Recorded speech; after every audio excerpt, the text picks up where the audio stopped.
वालेकुम। I am अनमली from वापसी clinic. मेरे साथ है मैम सादिया। अस्सलाम मैम। वालेकुम अस्सलाम। क्या हाल है मैम? ठीक है आप? अल्लाह का शुक्र। मैम आप कैसी हैं? मैं ठीक ठाक हूँ।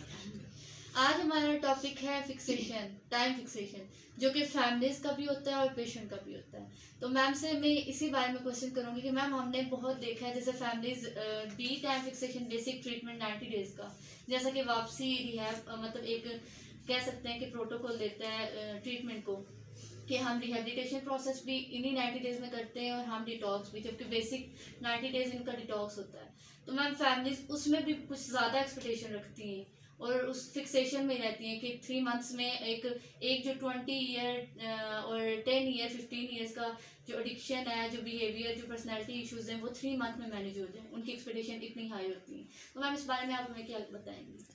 देखिए ना, पहली बात तो ये है कि ट्रीटमेंट के हवाले से कॉन्सेप्ट फैमिलीज को क्लियर ही नहीं है। ठीक है, फैमिलीज अंडरस्टैंड ही नहीं कर पाती हैं कि what is the treatment of the psychiatry patient और ड्रग एडिक्ट।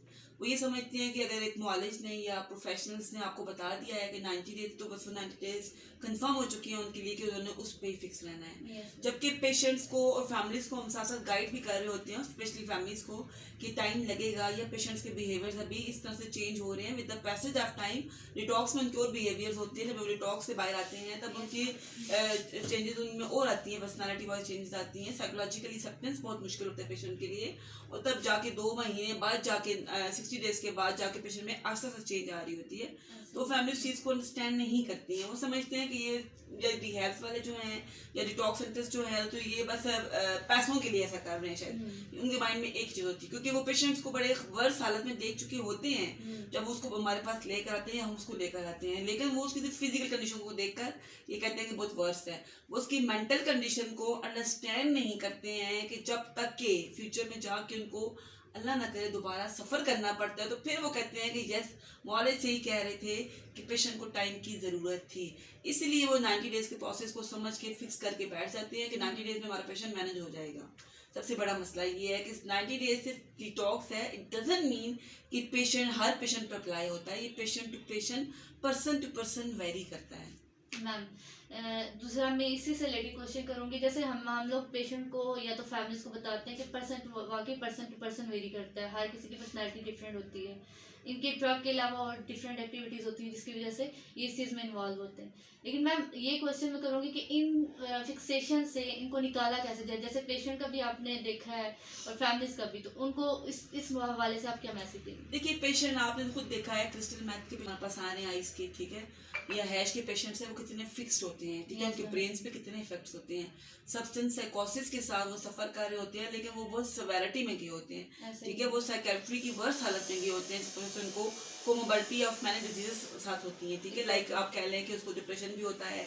ठीक है, उनको स्किज़ोफ्रेनिक साइंस भी आ रहे होते हैं, डेल्यूजन हेलुसिनेशंस भी हो रही होती हैं, पैरानॉइड फीचर्स भी उनके होते हैं। ठीक है, मल्टीपल साइंस आ रहे होते हैं उनके। ठीक है, इसके अलावा उनके बिहेवियर इश्यूज भी बहुत ज़्यादा होते हैं। लेकिन फैमिली क्योंकि उस चीज़ को अंडरस्टैंड नहीं करती हैं, ड्रग्स छोड़ने से वो चीज़ें उनकी मैनेज होती हैं, बट इट्स टाइम टेकन। ठीक है, इट डजंट मीन कि 90 डेज उनके फिक्स हैं और उस फिक्स पे ही उनकी हम सबसे सब्सटेंस साइकोसिस को मैनेज करेंगे। नो वे।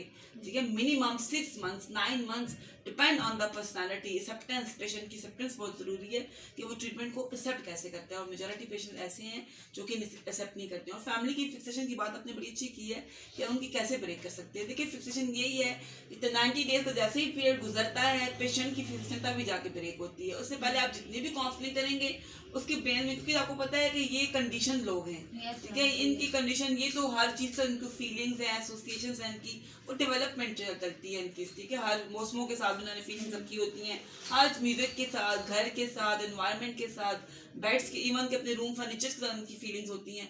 तो वो सारी चीज़ें ब्रेक करने में इट्स टाइम टेकन। ठीक है, और फैमिलीज का भी यही सिनेरियो होता है कि वो भी कहते हैं कि नहीं, बस हमारा बच्चा तो 90 डेज में बिल्कुल ठीक हो जाएगा। बहुत फैमिली तो बहुत जज्बाती हो जाती हैं, हम देखते भी हैं। लेकिन एनीवेज वही बात है, जो फिर वक्त पे नहीं सीखता, फिर उसको वक्त बाद में सिखाता है। यस मैम, सही है। Thank you ma'am. आपको मैं इस टॉपिक का मैंने इसीलिए सोचा क्योंकि मैंने ज़्यादातर यहाँ मेरा जितना एक्सपीरियंस गुजरा है, मैंने सारी फैमिलीज़ को देखा है, वो इसी फिक्सेशन में होती हैं और उनकी एक्सपेक्टेशन हमसे बहुत ज़्यादा हाई फाई होती है। वो हमसे बहुत एक्सपेक्टेशन रखती हैं कि बस मैजिक हो जाए जैसे कोई। तो मैम ये चीज़ थोड़ा सा फैमिलीज़ को अंडरस्टैंड करना चाहिए कि हर किसी का एक जैसा सिनेरियो नहीं होता, हर किसी पर्सन टू पर्सन वेरी करता है कि उनकी पर्सनैलिटीज़ कैसी हैं। थैंक यू मैम आपका इतना कीमती टाइम देने के लिए। और अगर आपको हमारी वीडियोस पसंद आती हैं तो लाइक किया करें, और अगर आपको कोई मज़ीद हमें बताना है तो हमें कमेंट करके बताया करें कि हम किस टॉपिक पे आपसे बात करें। थैंक यू, अल्लाह हाफिज़।